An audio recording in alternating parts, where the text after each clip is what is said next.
जहाँ तक तारीख की बात है, मैंने कल ही प्रशासन को एक अपील किया कि इमीडिएटली उनको जो डेट है वो मेयर इलेक्शन की अनाउंस कर देनी चाहिए और फर्दर डिले उसके अंदर नहीं करना चाहिए। रीज़न बीइंग क्योंकि ऑलरेडी 1 साल का वक्त होता है और ये जो चुनावी साल है 2024 का, इसके अंदर जैसे ही इलेक्शन अनाउंस होंगे पार्लियामेंट के, तो एक कोड ऑफ कंडक्ट फोर्स में आ जाएगा। तो जो भी मेयर बनेगा उसके लिए कोई डिसएडवांटेज सिचुएशन होगी और उसको काम करने का कम वक्त मिलेगा। दूसरा, इस बार जो ये सीट है SC वर्ग के लिए आरक्षित है, तो मैं समझता हूँ कि उनके साथ भी एक घोर अन्याय होगा कि उनकी कैटेगरी से कोई आदमी मेयर बनता है और उसको पूरी तरह से चंडीगढ़ की सेवा करने का मौका नहीं मिलता। दो मुद्दे तो ये हैं। जहाँ तक रही गठबंधन की बात, तो हमारी बातचीत आम आदमी पार्टी से चल रही है और उनकी लीडरशिप ने हमारे जो इंचार्ज हैं चंडीगढ़ और हिमाचल के AICC की तरफ से राजीव शुक्ला जी, उनको भी उन्होंने अप्रोच किया है मेयर इलेक्शंस के लिए।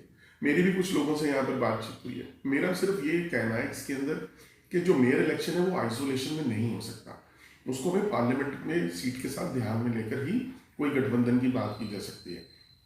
अगर मेयर इलेक्शन में गठबंधन होना है तो उसमें मेरा मानना ये है, और व्यक्तिगत तौर पर मैं इसकी बात और चर्चा भी कर चुका हूँ, बयान भी दे चुका हूँ अखबारों के अंदर, कि आम आदमी पार्टी को भी जैसे हम बड़ा दिल दिखाने की हमसे वो बात कर रहे हैं, वो भी बड़ा दिल दिखाएं और कांग्रेस की सपोर्ट जो है पार्लियामेंट के इलेक्शन के अंदर अनाउंस करें। और साथ ही साथ गठबंधन दूसरा भी हम अनाउंस कर देंगे, उसके अंदर कौन सी पार्टी को 1 सीट मिलनी है, कौन सी को 2 मिलनी है, उसका फैसला बैठकर तय कर लिया जाएगा। भाजपा का अहंकार नजर आता है।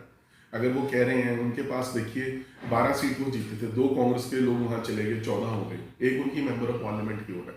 पहले तो शहर की जनता ने उनको मैंडेट नहीं दिया था, ज्यादा सीटें आम आदमी की पार्टी आई थी, सबसे ज्यादा वोट शेयर कांग्रेस का था, तो ना वो वोट शेयर में आगे थे ना वो सीटों में आगे थे। हाँ, मैनिपुलेशन और जोड़ तोड़ में जरूर वो आगे हैं और इसलिए उस जोड़ तोड़ और मैनिपुलेशन के बल पर ही शायद वो इस बात का दावा कर रहे हैं। पर कहते हैं ना कि दिल बहलाने को गालिब ख्याल अच्छा। इस बार इतनी आसान नहीं होगी राह, मैं भाजपा के लोगों को बताना चाहता हूँ। और वो ठीक है, अपना कुछ भी कयास लगाई जाए वो उनकी मर्जी है, पर इस बार जो राह वो आसान नहीं होगी।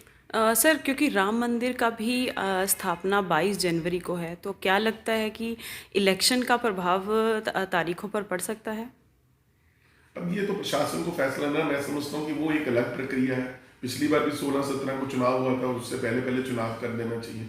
कोई काउंसलर्स का ऐसा नहीं है कोई, ठीक है, मैं तो कहता हूँ 22 को अगर बड़ा प्रोग्राम है तो उससे पहले 16-17 को फ्री हो करने सभी को, ताकि सभी से अपने जो भी उनका शेड्यूल है उसके हिसाब से उस राम मंदिर के प्रोग्राम में पार्टिसिपेट करें। जी।